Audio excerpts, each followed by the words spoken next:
ओम नमः शिवाय।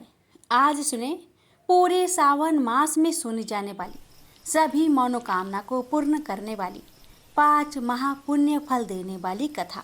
एक बार माता पार्वती ने भगवान शिव से कहा कि प्रभु, मैंने पृथ्वी पर देखा है कि जो व्यक्ति पहले से ही अपने दुखी है, आप उसे और ज्यादा दुख प्रदान करते हैं, और जो सुख में है आप उसे दुख नहीं देते हैं। भगवान शिव ने इस बात को समझाने के लिए माता पार्वती को धरती पर चलने के लिए कहा और दोनों ने इंसानी रूप में पति पत्नी का रूप लिया और एक गांव के पास डेरा जमाया। शाम के समय भगवान ने माता पार्वती से कहा कि हम मनुष्य के रूप में यहाँ आए हैं, इसलिए यहाँ नियमों का पालन करते हुए हमें यहाँ भोजन करना होगा। इसलिए मैं भोजन सामग्री की व्यवस्था करता हूँ, तब तक तुम भोजन बनाओ। भगवान के जाते ही माता पार्वती रसोई में चूल्हा को बनाने के लिए बाहर से ईंट लेने गई और गांव में कुछ जर्जर हो चुके मकानों से ईंट लाकर चूल्हा तैयार कर दिया। चूल्हा तैयार होते ही भगवान वहां पर बिना कुछ लाए ही प्रकट हो गए। माता पार्वती ने उनसे कहा कि आप तो कुछ लेकर ही नहीं आए, भोजन कैसे बनेगा? भगवान बोले, पार्वती, अब तुम्हें इसकी जरूरत नहीं पड़ेगी। भगवान ने माता पार्वती से पूछा, तुम चूल्हा बनाने के लिए इन ईंटों को कहाँ से लेकर आई? तो इस पर माता पार्वती ने कहा, प्रभु, इस गांव में बहुत से ऐसे घर भी है जिनका रख रखाव सही ढंग से नहीं हो रहा है। उनकी जर्जर हो चुकी दीवारों में से ईंटें निकाल कर ले आई। भगवान ने फिर कहा, जो घर पहले से खराब थे तुमने उन्हें और खराब कर दिया। तुम ईंटें उन सही घरों की दीवार से भी तो ला सकती थी। माता पार्वती बोली, प्रभु, उन घरों में रहने वाले लोगों ने उनका रख रखाव बहुत सही तरीके से किया है और वो घर सुंदर भी लग रहे हैं। ऐसे में उनकी सुंदरता को बिगाड़ना उचित नहीं होता। भगवान बोले, पार्वती, यही तुम्हारे द्वारा पूछे गए प्रश्न का उत्तर है। जिन लोगों ने अपने घर का रख रखाव अच्छी तरह से किया है, यानी सही कर्मों से अपने जीवन को सुंदर बना रखा है, उन लोगों को दुख कैसे हो सकता है? मनुष्य के जीवन में जो भी सुखी है वो अपने कर्मों के द्वारा सुखी है, और जो दुखी है वो अपने कर्मों के द्वारा दुखी है। इसलिए हर एक मनुष्य को अपने जीवन में ऐसे ही कर्म करने चाहिए जिससे कि इतनी मजबूत व खूबसूरत इमारत खड़ी हो कि कभी भी कोई भी उसकी एक ईंट भी निकालने न पाए। प्रेम से बोलिए, हर हर महादेव। यह बात उस समय की है जब समुद्र मंथन से निकला अमृत कलश दैत्य एक दूसरे के हाथों से छीन रहे थे। इसी बीच एक मनोरम स्त्री उनके बीच में चली आई। सभी उस मनोरम स्त्री के सौंदर्य को देख हठात मोहित हो गए। वे सभी आपस का झगड़ा भूलकर उन मनोरम स्त्री के पास दौड़कर गए। दैत्यों ने देवी से पूछा, तुम कौन हो? कहाँ से आई हो? सुंदरी, तुम क्या करना चाहती हो? देवी को देखकर दैत्यों के बीच खलबली मच गई। दैत्य कहने लगे, अब तक देवता, दैत्य, सिद्ध, गंधर्व, चारण और लोकपालों ने तुम्हें स्पर्श तक नहीं किया होगा। अवश्य ही विधाता ने तुम्हें संपूर्ण इंद्रियों एवं मन को तृप्त करने के लिए भेजा होगा। सुंदरी, तुम हमारा झगड़ा मिटा दो। तुम न्याय अनुसार निष्पक्ष भाव से इस अमृत को बांट दो, जिससे हम लोगों में और अधिक झगड़ा ना हो। वास्तव में श्री हरि विष्णु योग माया शक्ति से युक्त हो मोहिनी अवतार धारण किए हुए दैत्यों के पास गए थे। योग माया शक्ति के प्रभाव से तीनों लोकों में ऐसा कोई भी नहीं है जिसे बस में नहीं किया जा सकता है। यही योग माया शक्ति आदि शक्ति है। दैत्यों की प्रार्थना पर तीनों लोकों को मोहित करने में समर्थ मोहिनी देवी ने दैत्यों को हंसकर कहा, मैं माया हूँ तथा आप महर्षि कश्यप के संतान हैं। मुझे न्याय का भार क्यों दे रहे हैं?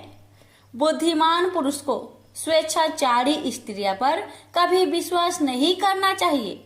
मोहिनी देवी की परिहास भरी वाणी दैत्यों को और अधिक आश्वस्त कर गई और उन्होंने अमृत से भरा कलश उनके हाथों में दे दिया। मोहिनी देवी ने अमृत का कलश अपने हाथ में ले दैत्यों से कहा, मैं जो भी करूं, फिर चाहे वो उचित हो या अनुचित, अगर तुम्हें स्वीकार हो तो तुम्हें अमृत बांट सकती हूँ।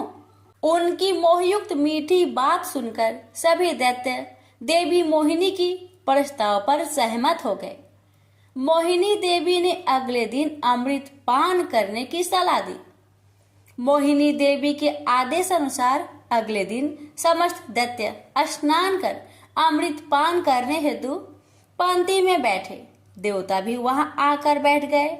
मोहिनी देवी अमृत का कलश हाथ में लेकर आई। वे बड़ी ही सुंदर साड़ी पहनी हुई थी। आंखें नशीली हो रही थी। कलश के समान स्तन तथा गज सावक के सूंड के समान जंघाएं थी। देवी के स्वर्ण नूपुर अपनी झंकार से सभी को मोहित कर रही थी। सुंदर कानों में कुंडल थे तथा उनकी नासिका कपोल तथा मुखा रविंद्र बहुत ही मनोरम थे। बाद में भगवान के इस मोहिनी अवतार ने देवों को अमृत पान करवाया और दैत्य के साथ छल किया। उधर जब भगवान शिव ने सुना कि श्री हरि ने दैत्यों को मोहित कर देवताओं को अमृत पिलाने के लिए स्त्री रूप धारण किया, वे उस स्थान पर गए जहां भगवान श्री हरि निवास करते थे। वहां जाकर शिव जी ने भगवान श्री हरि की स्तुति वंदना की। श्री हरि ने शिव जी को दैत्यों को मोहित करने वाले मोहिनी रूप दिखाया। एकाएक शिव जी एक रंग बिरंगे फूलों से भरे पूरे उपवन में पहुंच गए। वहां उन्होंने बड़ी ही सुंदर परिधान पहने हुए, कमर में कमरधनी पहने एक सुंदर स्त्री को कीड़ा करते हुए देखा। उन देवी ने लज्जा भाव से मुस्कुराकर तिरछी नजर से शिव जी की ओर देखा। बस फिर क्या था, कामदेव को भस्म करने वाले भगवान शंकर का मन उनके हाथ से निकल गया। वे मोहिनी देवी को निहारने लगे। उनकी चितवन के रस में डूब शिव जी इतने भावातुर हो गए कि उन्हें अपने आप की भी सुध न रही। जहां भगवान शंकर की मोहिनी देवी पर आंखें लग जाती थी, लगी ही रहती थी तथा उनका मन वही रमन करने लगता था। वे मोहिनी देवी के अत्यंत आकृष्ट हो गए। उन्हें मोहिनी भी अपने प्रति आसक्त जान पड़ती थी। उनके हाव भाव के शिव जी का विवेक शून्य हो गया था तथा वे कामातुर हो गए थे। अपने बैरी कामदेव से मानो परास्त होकर महादेव जी विष्णु के मायामयी मोहिनी रूप को जानकर भी पीछे पीछे दौड़ने लगे। पार्वती जी का ख्याल त्याग कर शंकर मोहिनी के पीछे लग गए। उन्होंने उन्मत्त होकर मोहिनी के केस पकड़ लिए। मोहिनी अपने केसों को छुड़वाकर फिर वहां से चल दी। शंकर फिर उसके पीछे पीछे दौड़ने लगे। उस समय पृथ्वी पर जहां जहां भगवान शंकर का वीर्य गिरा, वहां वहां शिवलिंगों का क्षेत्र एवं स्वर्ण की खाने हो गई। तत्पश्चात यह माया है ऐसा जानकर भगवान शंकर अपने स्वरूप में स्थित हुए। प्रेम से बोलिए विष्णु भगवान की जय, उमापति शंकर भगवान की जय। किसी नगर में एक धनी व्यापारी रहता था। दूर दूर तक उसका व्यापार फैला हुआ था। नगर के सभी लोग उस व्यापारी का सम्मान करते थे। इतना सब कुछ संपन्न होने के बाद भी वह व्यापारी बहुत दुखी था, क्योंकि उसका कोई पुत्र नहीं था, जिस कारण अपने मृत्यु के पश्चात व्यापार के उत्तराधिकारी की चिंता उसे हमेशा सताती रहती थी। पुत्र प्राप्ति की इच्छा से व्यापारी प्रत्येक सोमवार भगवान शिव का व्रत पूजा किया करता था और शाम के समय शिव मंदिर में जाकर शिव जी के सामने घी का दीपक जलाया करता था। उसकी भक्ति देखकर माँ पार्वती प्रसन्न हो गई और भगवान शिव से उस व्यापारी की मनोकामना पूर्ण करने का निवेदन किया। भगवान शिव बोले, इस संसार में सबको उसके कर्म के अनुसार फल की प्राप्ति होती है। जो प्राणी जैसा कर्म करते हैं उन्हें वैसा ही फल प्राप्त होता है। शिवजी द्वारा समझाने के बावजूद माँ पार्वती नहीं मानी और उस व्यापारी की मनोकामना पूर्ति हेतु वे शिवजी से बार बार अनुरोध करती रही। अंततः माता के आग्रह को देखकर भगवान भोलेनाथ को उस व्यापारी को पुत्र प्राप्ति का वरदान देना पड़ा। वरदान देने के पश्चात भोलेनाथ माँ पार्वती से बोले, आपके आग्रह पर मैंने पुत्र प्राप्ति का वरदान तो दे दिया, परंतु इसका यह पुत्र 16 वर्ष से अधिक समय तक जीवित नहीं रहेगा। उसी रात भगवान शिव उस व्यापारी के स्वप्न में आए और उसे पुत्र प्राप्ति का वरदान दिया और उसके पुत्र की 16 वर्ष तक जीवित रहने की भी बात बताई। भगवान के वरदान से व्यापारी को खुशी तो हुई, लेकिन पुत्र की अल्पायु की चिंता ने उस खुशी को नष्ट कर दिया। व्यापारी पहले की तरह सोमवार के दिन भगवान शिव का विधिवत व्रत करता रहा। कुछ महीनों के बाद उसके घर एक अति सुंदर बालक ने जन्म लिया और घर में खुशियां ही खुशियां भर गई। बहुत धूमधाम से पुत्र जन्म का समारोह मनाया गया, परंतु व्यापारी को पुत्र जन्म की अधिक खुशी नहीं हुई, क्योंकि उसे पुत्र की अल्प आयु के रहस्य का पता था। जब पुत्र 12 वर्ष का हुआ तो व्यापारी ने उसे उसके मामा के साथ पढ़ने के लिए बनारसी भेज दिया। लड़का अपने मामा के साथ शिक्षा प्राप्त हेतु चल दिया। रास्ते में जहाँ भी मामा भांजे विश्राम हेतु रुकते, कहीं यज्ञ करते और ब्राह्मणों को भोजन कराते। लंबी यात्रा के बाद मामा भांजे एक नगर में पहुँचे। उस दिन नगर के राजा की कन्या का विवाह था, जिस कारण पूरे नगर को सजाया गया था। निश्चित समय पर बारात आ गई, लेकिन वर का पिता अपने बेटे के एक आंख से काने होने के कारण बहुत चिंतित था। उसे भय था कि इस बात का पता चलने पर कहीं राजा विवाह से इनकार न कर दे, इससे उसकी बदनामी भी होगी। जब वर के पिता ने व्यापारी के पुत्र को देखा तो उसके मस्तिष्क में एक विचार आया। उसने सोचा, क्यों ना इस लड़के को दुल्हा बनाकर राजकुमारी से विवाह करा दूं। विवाह के बाद इसको धन देकर विदा कर दूंगा और राजकुमारी को अपने नगर ले जाऊंगा। वर के पिता ने लड़के के मामा से इस संबंध में बात की। मामा ने धन मिलने की लालच में वर के पिता की बात को स्वीकार कर ली। लड़के को दूल्हे का वस्त्र पहनाकर राजकुमारी से विवाह कर दिया गया। राजा ने बहुत सारा धन देकर राजकुमारी को विदा किया।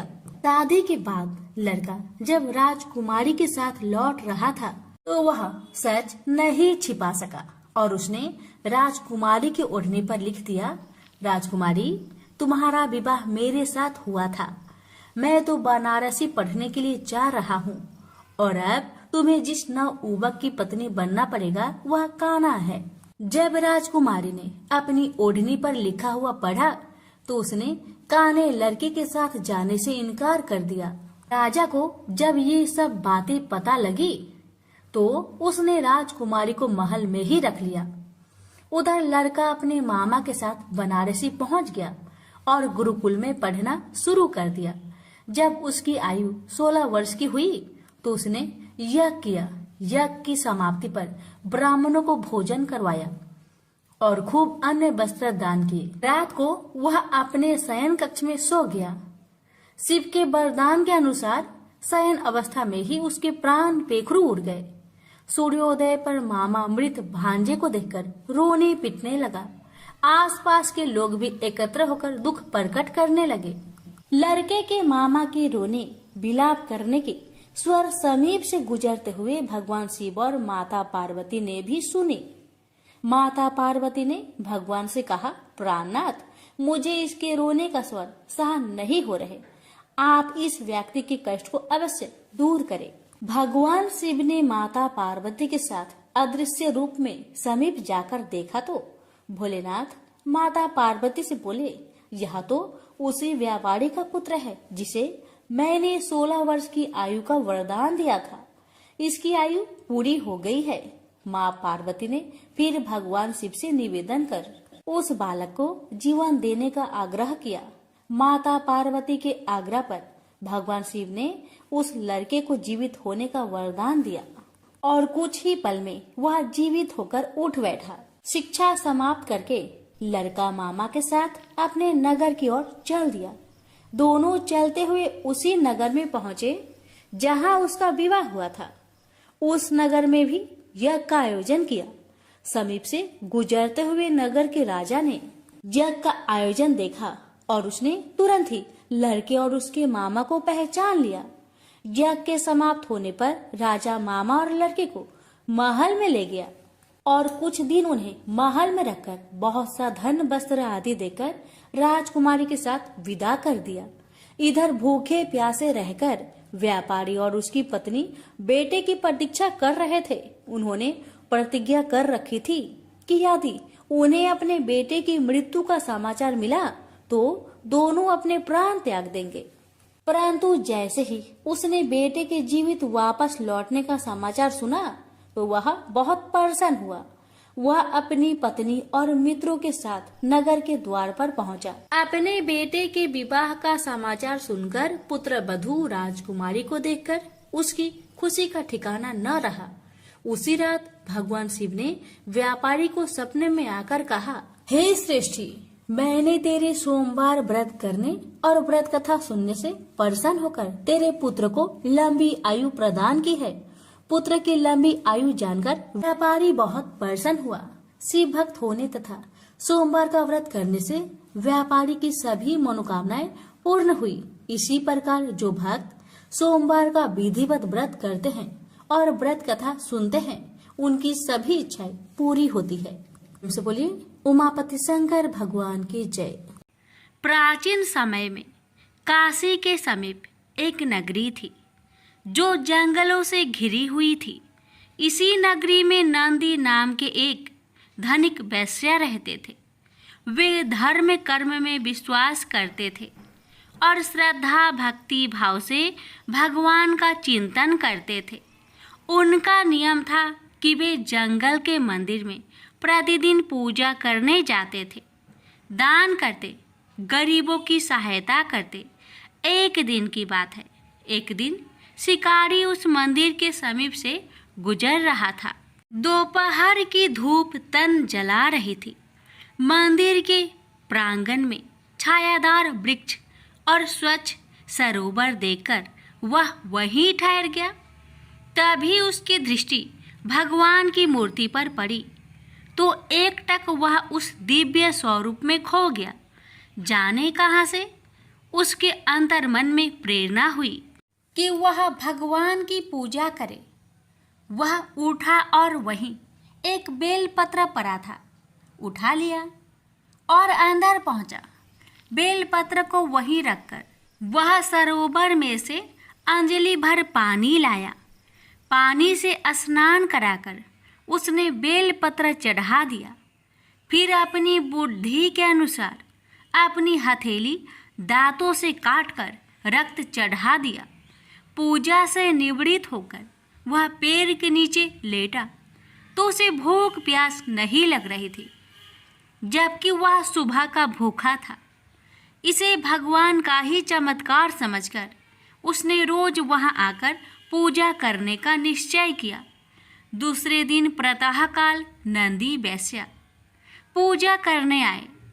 मंदिर में सड़ा हुआ बेलपत्र और खून के छींटे देखकर वह अबाक रह गए।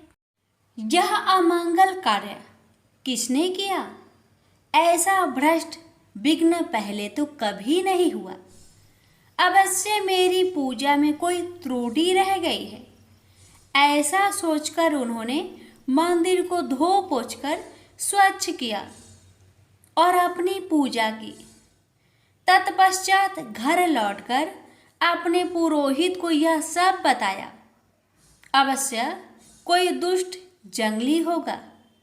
कल मैं स्वयं चलूँगा और उसे डांटूंगा कि ऐसा अनर्थ करने से महादेव रुष्ट हो जाएंगे। पुरोहित ने कहा। अगले दिन दोनों पूजा सामग्री लेकर मंदिर पहुंचे। वहां कल जैसी ही स्थिति आज भी थी। नंदी वैश्य और पुरोहित ने मंदिर को फिर साफ किया और शिव के महामंत्र का जाप किया। वेद मंत्रों की धुन से आसपास का वातावरण गूंज उठा, परंतु दोनों की दृष्टि मंदिर आने वाले मार्ग पर लगी थी। शिकारी दोपहर के समय आ गया। शिकारी की भयंकर आकृति देखकर दोनों भयभीत हो गए। ऐसे खूंखार मानव से जो राक्षस सदृश लग रहा था, डर जाना स्वाभाविक था। दोनों ही भगवान रुद्र की विशाल मूर्ति के पीछे जा छिपे। उनकी आंखों के समक्ष ही उस जंगली ने उनकी पूजा नष्ट भ्रष्ट कर दी। अपनी पूजा शुरू की, जल से स्नान कराया और बेलपत्र चढ़ाकर अपनी घायल हथेली में पुनः चाकू मारा तो रक्त के साथ मांस भी निकल पड़ा।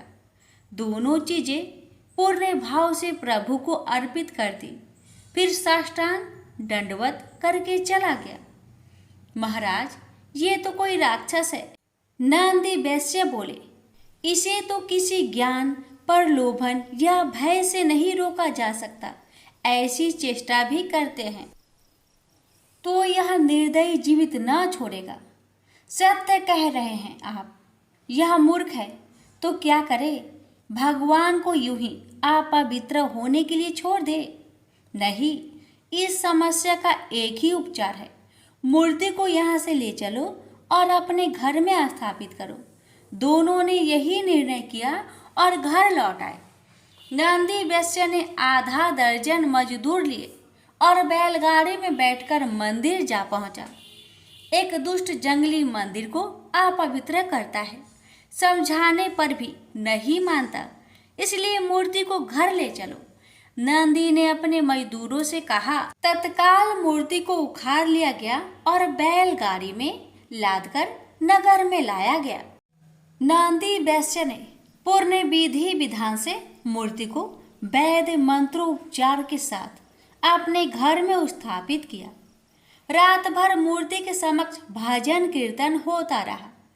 दूसरे दिन शिकारी अपने निर्धारित समय पर पूजा करने पहुंचा तो मूर्ति को वह न देखकर सन्न रह गया।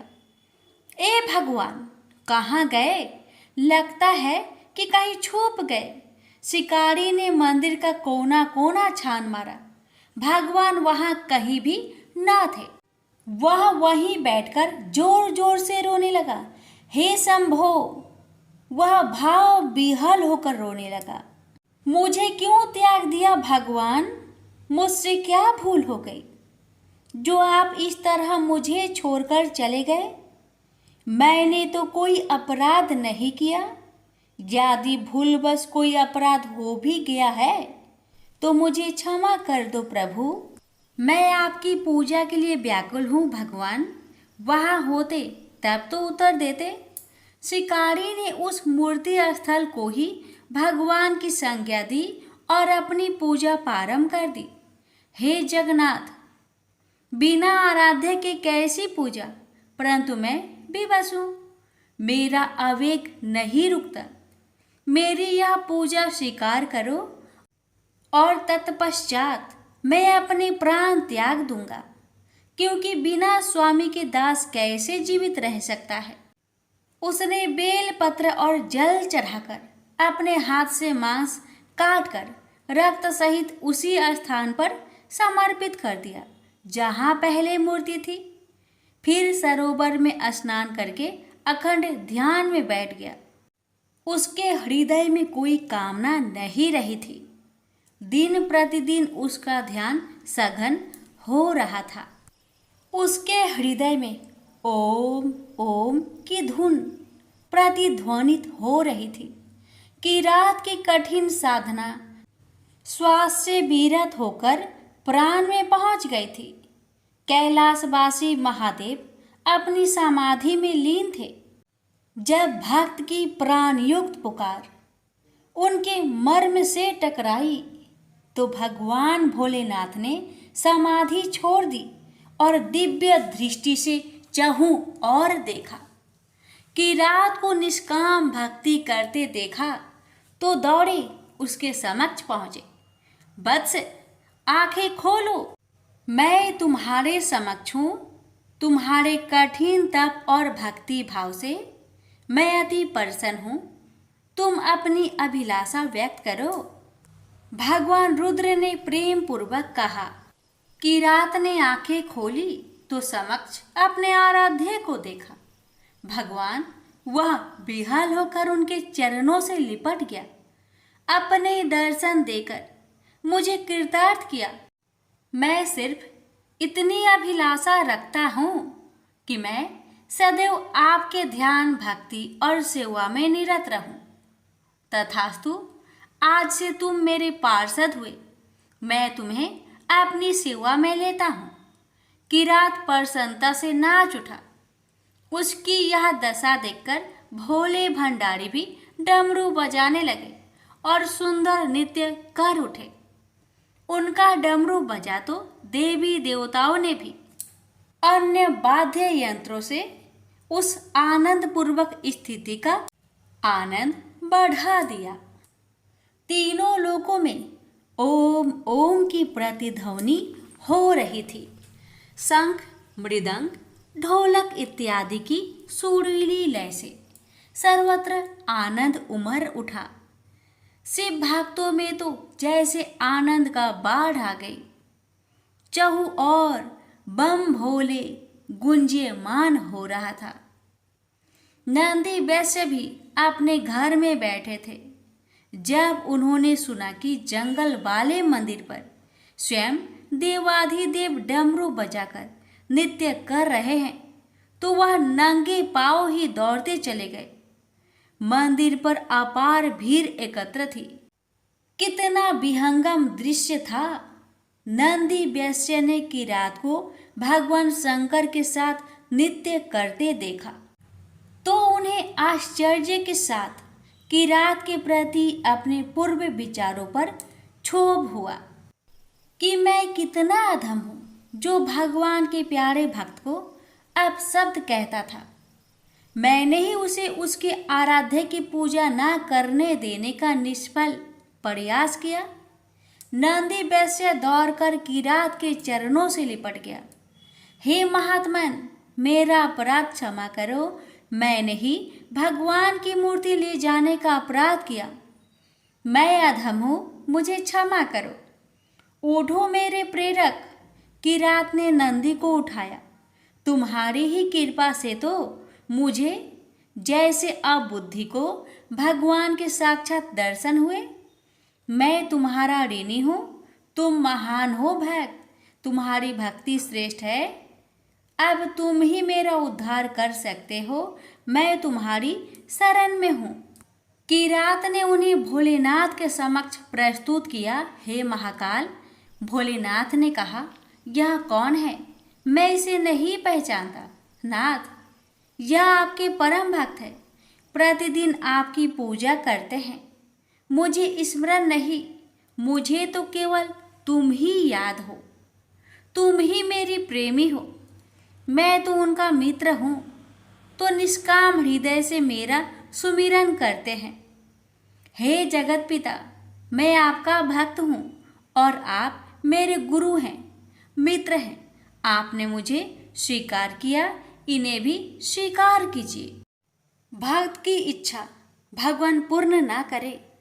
भक्त किरात ने नंदी को स्वीकार किया तो भगवान जगन्नाथ कैसे अस्वीकार करते? तथास्तु, महादेव ने कहा। नंदी वैश्य प्रसन्नता से प्रभु के चरणों में गिर गए। यही किरात और नंदी वैश्य भगवान के गण नंदी और महाकाल के नाम से प्रसिद्ध हुए। प्रेम से बोलिए हर हर महादेव। माता पार्वती की जय। लंकापति रावण के वध के बाद जब अयोध्यापति प्रभु श्री राम की कीर्ति दूर दूर तक फैल रही थी और वह मर्यादा पुरुषोत्तम कहलाने लगे, तब एक दिन महादेव शिव की इच्छा भी मर्यादा पुरुषोत्तम श्री राम से मिलने की हुई। पार्वती को संग लेकर महादेव कैलाश पर्वत उतरकर अयोध्या नगरी के रास्ते चल पड़े। भगवान शिव और मां पार्वती को अयोध्या आया देखकर राम जी बहुत खुश हुए। माता जानकी ने उनका उचित आदर सत्कार किया और स्वयं भोजन बनाने के लिए रसोई में चली गई। इस बीच भगवान शिव ने श्री राम जी से पूछा, आपके सेवक हनुमान जी दिखाई नहीं पड़ रहे हैं? श्री राम बोले, वे बगीचे में हैं। शिव जी ने श्री राम जी से बगीचे में जाने की अनुमति मांगी और पार्वती जी का हाथ थामकर बगीचे में आ गए। बगीचे की खूबसूरती देखकर उनका मन मोहित हो गया। आम के एक घने वृक्ष के नीचे हनुमान जी दीन दुनिया से बेखबर गहरी नींद में सोए थे और एक लय में खराटे से राम नाम की ध्वनि उठ रही थी। चकित होकर शिव जी और माता पार्वती एक दूसरे की ओर देखने लगे। माता पार्वती मुस्कुरा उठी और वृक्ष की डालियों की ओर इशारा किया। राम नाम सुनकर पेड़ की डालियां भी झूमने लगी थी और इनके बीच से भी राम नाम उच्चारित हो रहा था।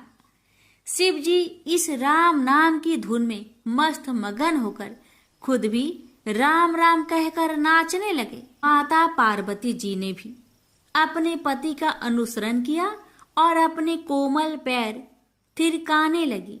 शिव जी और पार्वती जी के नृत्य से ऐसी झनकार उठी कि स्वर्ग लोक के देवतागण भी आकर्षित होकर बगीचे में आ गए और राम नाम की धुन में सभी मस्त हो गए। माता जानकी भोजन तैयार करके प्रतीक्षार्थ थी, परंतु संध्या घिरने तक भी अतिथि नहीं पधारे। तब अपने देवर लक्ष्मण जी को बगीचे में भेजा। लक्ष्मण जी तो स्वयं को श्री राम का सेवक ही मानते थे। अब बगीचे में आकर जब उन्होंने धरती पर स्वर्ग का नजारा देखा तो खुद भी राम नाम की धुन में झूम उठे। महल में माता जानकी परेशान हो रही थी कि अभी तक भोजन ग्रहण करने कोई भी क्यों नहीं आया। उन्होंने श्री राम जी से कहा, भोजन ठंडा हो रहा है, चलिए हम ही जाकर बगीचे में से सभी को ले आए।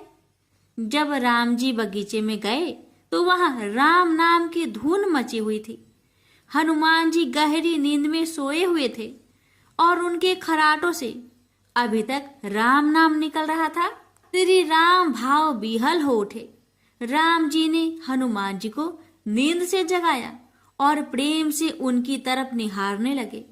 हनुमान जी प्रभु को आया देख शीघ्रता से उठ खड़े हुए। नित्य की सभा भंग हो गई।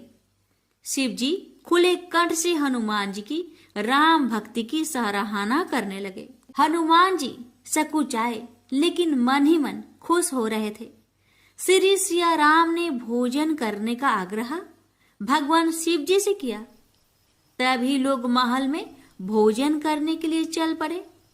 माता जानकी भोजन परोसने लगी। हनुमान जी को भी श्री राम जी ने पंक्ति में बैठने का आदेश दिया। हनुमान जी बैठ तो गए, परंतु आदत ऐसी थी कि राम जी के भोजन करने के उपरांत ही सभी लोग भोजन करते थे। आज श्री राम के आदेश से पहले भोजन करना पड़ रहा था। माता जानकी हनुमान जी को भोजन परोसती जा रही थी, पर हनुमान जी का पेट ही नहीं भर रहा था। सीता जी कुछ समय तक तो उन्हें भोजन परोसती रही, फिर समझ गई इस तरह से हनुमान जी का पेट नहीं भरेगा। उन्होंने तुलसी के एक पत्ते पर राम नाम लिखा और भोजन के साथ हनुमान जी को परोस दिया। तुलसी पत्र खाते ही हनुमान जी को संतुष्टि मिली और वह भोजन खाकर उठ खड़े हुए। भगवान शिव शंकर ने प्रसन्न होकर हनुमान जी को आशीर्वाद दिया कि आपकी राम भक्ति युगों युगों तक याद की जाएगी और आप संकट मोचन कहलाएंगे। प्रेम से बोलिए सिया रामचंद्र की जय। हर हर महादेव। माता पार्वती की जय। हनुमान जी की जय। गणेश जी की कथा। पौराणिक कथा के अनुसार एक समय की बात है कि भगवान विष्णु का विवाह माता लक्ष्मी जी के साथ निश्चित हुआ। विवाह की सभी तैयारी होने लगी। सभी देवी देवताओं को निमंत्रण भेजे गए, लेकिन भूलवश गणेश जी को निमंत्रण देना रह गया था। इधर भगवान विष्णु की बारात जाने का समय आ चुका था। सभी देवता अपनी पत्नियों के साथ विवाह समारोह में शामिल होने को आए, परंतु सभी देवी देवताओं ने देखा कि गणेश जी कहीं दिखाई नहीं दे रहे हैं। तब उन सभी ने आपस में चर्चा की, क्या गणेश जी को नहीं न्योता दिया गया या गणेश जी ही नहीं आए हैं। सभी को इस बात पर बहुत आश्चर्य हुआ। इस बात पर उन सभी ने विष्णु भगवान से ही इसका कारण पूछा। विष्णु भगवान से पूछने पर उन्होंने कहा कि हमने गणेश जी के पिता भोलेनाथ, महादेव और माता पार्वती को न्योता भेजा था। यदि गणेश जी अपने पिता के साथ आना चाहते तो आ जाते, अलग से उन्हें न्योता देने की कोई आवश्यकता भी नहीं थी। दूसरी बात यह है, उनको खाने में 1.25 मन मूंग, 1.25 मन चावल, 1.25 मन घी और 1.25 मन लड्डू का भोजन चाहिए। यदि गणेश जी नहीं आएंगे तो कोई बात नहीं, दूसरे के घर जाकर इतना सारा खाना पीना अच्छा भी नहीं लगता। इतना वार्ता कर ही रहे थे कि किसी एक ने सुझाव दिया, यदि गणेश जी आते तो उनको द्वारपाल बनाकर बैठा सकते थे कि आप घर की याद रखना, आप तो चूहे पर बैठकर धीरे धीरे चलोगे तो बारात में बहुत पीछे रह जाओगे। यह सुझाव सबको पसंद आ गया, तो फिर विष्णु भगवान ने भी अपनी सहमति दे दी। तब गणेश जी को निमंत्रण देकर आमंत्रित किया और उनको समझा बुझाकर घर की रखवाली करने को बैठा दिया गया। बारात चल दी। तब नारद जी ने देखा कि गणेश जी तो दरवाजे पर ही बैठे हुए हैं, तो वे गणेश जी के पास गए और रुकने का कारण पूछा। गणेश जी कहने लगे कि विष्णु भगवान ने मेरा बहुत अपमान किया है। नारद जी ने कहा कि आप अपनी मूषक सेना आगे भेज दो तो वह रास्ता खोद देगी, जिससे उनके वाहन धरती में धंस जाएंगे। तब आपको सम्मान पूर्वक बुलाना पड़ेगा। अब तो गणेश जी ने अपनी मूषक सेना को आदेश दिया, जाओ, और सेना ने जमीन पोली कर दी। जब बारात वहां से निकली तो रथों के पहिए धरती में धंसने लगी। आग कोशिश की परंतु पहिए नहीं निकले। सभी ने अपने अपने उपाय किए परंतु पहिए तो नहीं निकले, बल्कि जगह जगह से टूटने लगे। किसी को समझ में नहीं आ रहा था कि अब क्या किया जाए। तब तो नारद जी ने आकर कहा, आप लोगों ने गणेश जी का अपमान किया, जिस कारण यह विघ्न आ रहे हैं। यदि उन्हें मनाकर लाया जाए तो आपका कार्य सिद्ध हो सकता है और यह संकट टल सकता है। शंकर भगवान ने अपने दूत नंदी को भेजा और वे गणेश जी को लेकर आए। गणेश जी का आदर सम्मान के साथ पूजन किया गया। फिर रथ के पहिए निकलने लगे और यह संकट टल गया। अब रथ के पहिए निकल तो गए परंतु वे टूट फूट गए थे, तो उन्हें सुधारे कौन। पास के खेत में एक खाती काम कर रहा था, उसे बुलाया गया। खाती अपना कार्य करने से पहले श्री गणेशाय नमः कहकर गणेश जी की वंदना मन ही मन करने लगा। देखते ही देखते खाती ने सभी पहियों को ठीक कर दिया। तब खाती कहने लगा कि हे देवताओं, आपने सर्वप्रथम गणेश जी को नहीं मनाया होगा और न ही उनकी पूजन की होगी, इसलिए तो आपके साथ यह संकट आया है। मैं तो मूर्ख अज्ञानी हूँ, फिर भी पहले गणेश जी को पूजते हैं, उनका ध्यान करते हैं।